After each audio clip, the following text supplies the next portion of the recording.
Hubo una época en la cual Valencia fue la capital mundial del clubbing.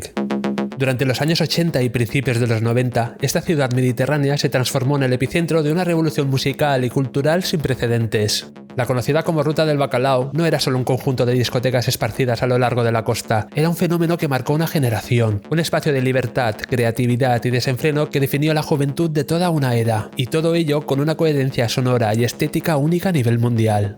Quédate si quieres saber cómo empezó esta escena, cuáles fueron sus principales templos y por qué la llamada Ruta del Bacalao fue un fenómeno que no se volverá a repetir.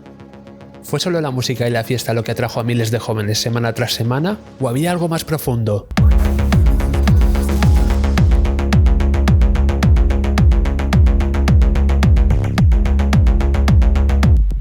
La Ruta del Bacalao, también conocida como la Ruta Destroy, fue el mayor movimiento de clubbing que ha habido en España.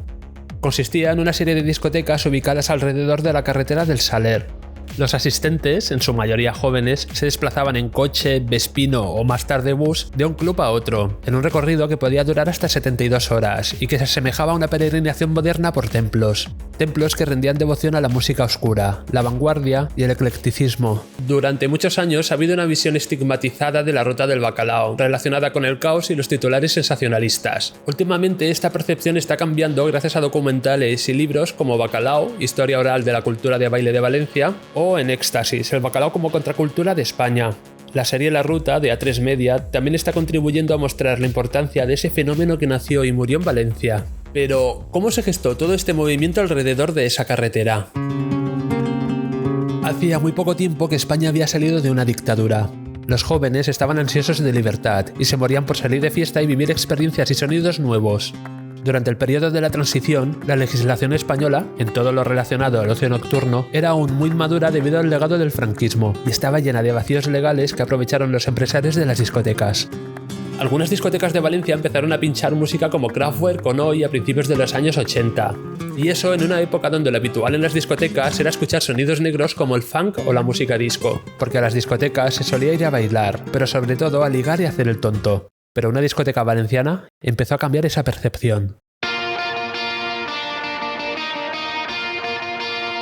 La discoteca, ubicada en una barraca, la casa tradicional valenciana, llevaba abierta desde 1965 y albergó desde conciertos de jazz a un tablao de flamenco.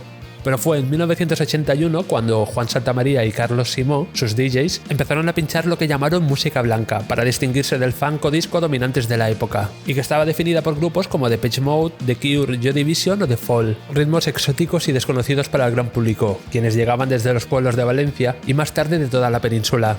Ese sonido inaudito generó una especie de magia que unió muchas tribus urbanas, reinando el buen ambiente y un espíritu de hermandad. También se podía disfrutar de conciertos, performance y obras de teatro vanguardistas. Esto hizo que muchos artistas se sintieran atraídos por esta nueva escena. Fue tal el impacto del club que los valencianos, al llamado Sonido Valencia, le llamaban música barraquera. A 200 metros de barraca y queriendo aprovechar la escena que estaba emergiendo de ella, en 1980, en un antiguo almacén de secado de arroz, se abre Chocolate. Su fachada estaba pintada de color marrón oscuro, de ahí su nombre. Y su sonido. Fue el club más oscuro, el más gótico de todas las discotecas de la ruta. Su DJ, Tony Vidal el Gitano, pinchaba bandas siniestras como Bauhaus, Cabaret Voltaire o Throbbing Gristle, con otras más guitarreras como The Cramps o The Meteors, por lo que el catálogo de gente que visitaba el club era sobre todo proveniente del punk y la ola siniestra. También fue uno de los primeros lugares en albergar shows de drag queens en una época en la que era algo realmente pionero. En sus inicios, la sala estaba más enfocada a los conciertos, los cuales se hacían a las 7 de la mañana para pillar a la gente que salía de barraca. Cuentan que cuando les decían el horario a los artistas extranjeros, creían que se trataba de un error y siempre preguntaban si no se referían a las 7 de la tarde. Tony Vidal estuvo hasta 1986. Tras su partida, José Conca asumió el mando de la cabina llevando a Chocolate a vivir una segunda edad dorada, gracias a una música más electrónica y una técnica depurada inspirada en la de Fran Lenaers, DJ que estaba revolucionando el sonido de Valencia en Spock Factory.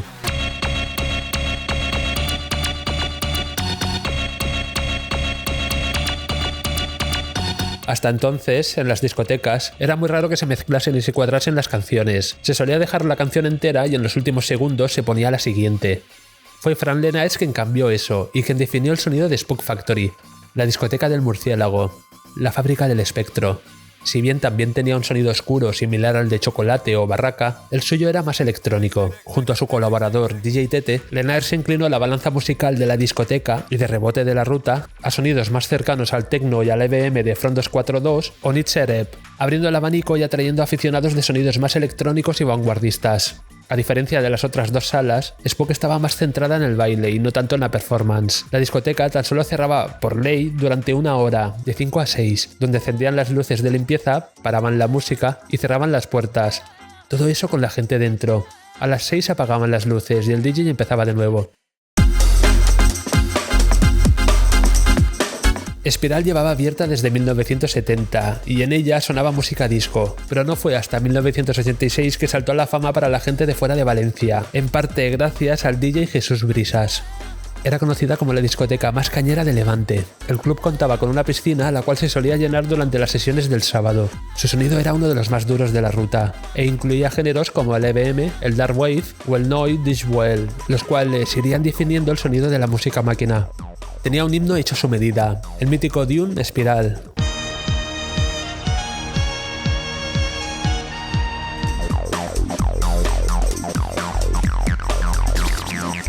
Ubicada en pleno paraje natural de Albufera, entre arrozales, Puzzle tenía una decoración más refinada que las anteriores. Pasó a abrir nuevos estilos musicales más coloridos, synth-pop, techno-pop o incluso house.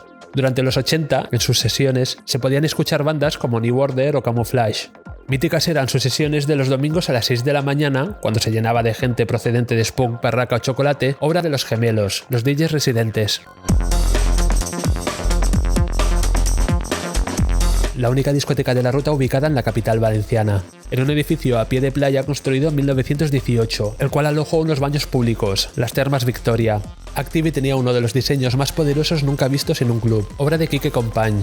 Su nombre ya generaba misterio. ¿Qué significaban esas siglas? Había quien decía que significaban Arturo controla toda Valencia o Aquí cabe toda Valencia. Se dice que el nombre oficial era Actividades Culturales Termas Victoria, pero también he leído por ahí que los encargados de la imagen de la discoteca dicen que eran las siglas de corriente alterna y televisión combinadas. Sus sesiones tenían un sonido electrónico muy limpio. Hay quien dice que era el club con mejor sonido e iluminación. Su DJ más popular fue Arturo Roger, el cual introdujo sonidos vanguardistas que estaban emergiendo, como el New Beat, el cual se extendió a discotecas como Spook y Espiral, y el Acid House, el cual se extendió a Puzzle.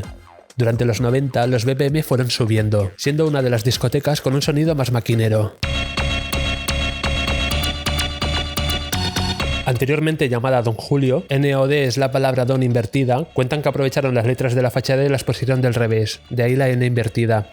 Regentada en los platos por Quique Jaén, fue la principal responsable de la cultura de parking, algo similar a lo que se conoce hoy en día como un botellón.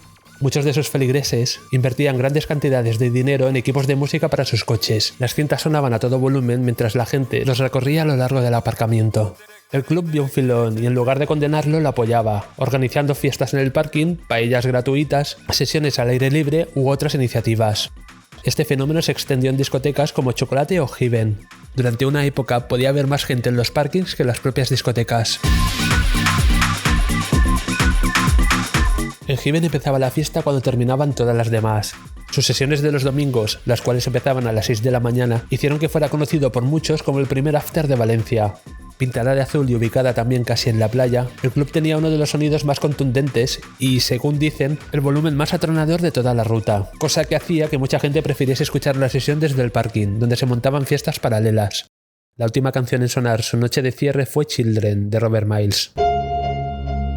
Y no fueron las únicas. Alrededor de todas ellas empezaron a surgir muchas otras, como Villadelina, The Face, Arabesco, Cumanises, Sucre, posteriormente Amadeus, Isla, Distrito 10, El Torero, el bar ubicado en la terraza de Spook, Galaxy, conocida posteriormente como Evento, Bananas o El Templo, origen de Chimo Bayo, posiblemente la figura más representativa del movimiento y quien tenía una legión de fans y detractores a partes iguales dentro de la ruta. Siempre me ha llamado la atención el poco eco que ha tenido la ruta del bacalao en los medios extranjeros. Por ejemplo, Simon Reynolds no la menciona en su Biblia de la música electrónica, Energy Flash.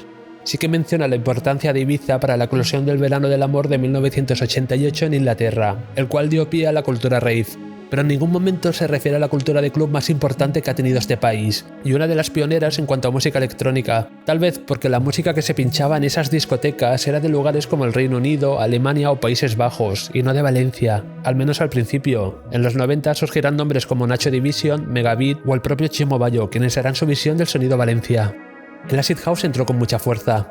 La nueva oleada de asistentes ya no buscaba la experimentación vanguardista ni la sofisticación musical de antes. Su prioridad era la fiesta en su forma más pura, optando por ritmos hipnóticos y sonidos que rozaban el trance en un auténtico culto al baile. Este nuevo grupo estaba predominantemente compuesto por trabajadores, personas que dedicaban su rutina semanal a sobrevivir hasta el viernes, invertían su energía y sus ahorros en desatar toda su pasión durante el fin de semana y luego pasaban los primeros días de la semana recuperándose, solo para repetir el ciclo una y otra vez. La música se convirtió en su válvula de escape, un refugio del tedio y la presión diaria. Los nuevos DJs se empezaron a abrir a la música más comercial, como el Eurodance y el Dance. La experimentación y la inclusión de los 80 había dado paso a la fiesta en la más salvaje de sus expresiones. El crimen de Alcácer puso el foco de atención mediático a la cara negativa de la escena. Una cada vez mayor tasa de accidentes, drogas más variadas y de peor calidad, mayor número de controles de alcoholemia. La percepción de la ruta cambió.